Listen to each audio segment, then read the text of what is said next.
തെരഞ്ഞെടുപ്പ് കാലമായി വാഗ്ദാന പെരുമഴയുമായി. ഇന്ന് മുഖ്യമന്ത്രിയുടെ വാർത്താസമ്മേളനം പ്രേക്ഷകർ ശ്രദ്ധിച്ചിട്ടുണ്ടാകും. ആനുകൂല്യങ്ങൾ വാരിക്കോരി നൽകുകയാണ് സർക്കാർ. ഇന്നത്തെ ഈ പ്രഖ്യാപനത്തോട് ജനങ്ങൾ എങ്ങനെയാണ് പ്രതികരിക്കുന്നത് കാണാം.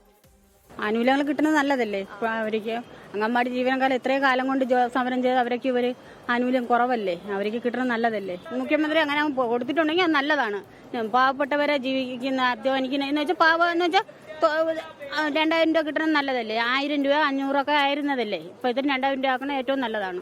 തെരഞ്ഞെടുപ്പ് തന്ത്രമായിട്ട് തന്നെ അതിനെ വിലയിരുത്തണം. അല്ല, ആത്മാർത്ഥ തുടങ്ങി ഇത്രയും കാലം കിടന്നില്ലേ, അവസാന നിമിഷം വരെ കാത്തില്ലേ? തീർച്ചയായും 100% തെരഞ്ഞെടുപ്പ് തന്ത്രം തന്നെയാണ്. മോഹന വാഗ്ദാനങ്ങൾ കൊടുത്ത് അടുത്ത ഇലക്ഷൻ 6 മാസത്തിനുള്ളിലും ഉണ്ടല്ലോ.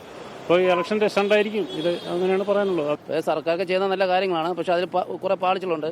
ആശാപ്രവർത്തകരെ കണ്ട അവർക്ക് നിസ്സാരം തുച്ഛമായിട്ടാണ് ഇപ്പോഴും കൂട്ടിയത്. സർക്കാർ അത് നോക്കണം.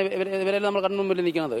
ആദ്യം ഇവരൊക്കെ പ്രശ്നം പറയും, പിന്നീട് സ്ത്രീ പ്രശ്നം ഉണ്ടാക്കാൻ. ഞാനും സർക്കാർ ജീവനക്കാരനാണ്. ഇതുവരെ നമുക്ക് കിട്ടാനുള്ള ആനുകൂല്യങ്ങളൊന്നും കിട്ടുന്നില്ല.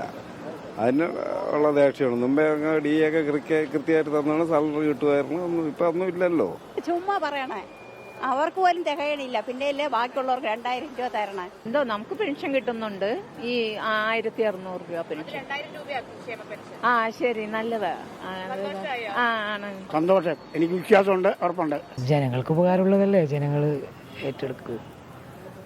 പിന്നെ കുറെ നേരം ശരിയുണ്ട്, കുറെ നെഗറ്റീവായിട്ട് കാണുന്നതുണ്ട്, പോസിറ്റീവായിട്ട് കാണുന്നതുണ്ട്. നടപ്പിലാക്കാൻ സാധ്യത കുറവാണ്. പ്രഖ്യാപിച്ച കാര്യങ്ങളൊന്നും നടപ്പിലാക്കിയിട്ട് ഞങ്ങൾ കാണുന്നില്ല.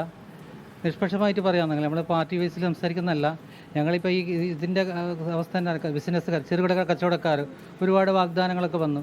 ചെറുകിട കച്ചവടക്കാർ ഇന്നും വളരെ വിഷമത്തിലാണ്. ഈ പ്രഖ്യാപനങ്ങളൊക്കെ കാലി പേപ്പറിലേ ഉണ്ടാവുള്ളൂ.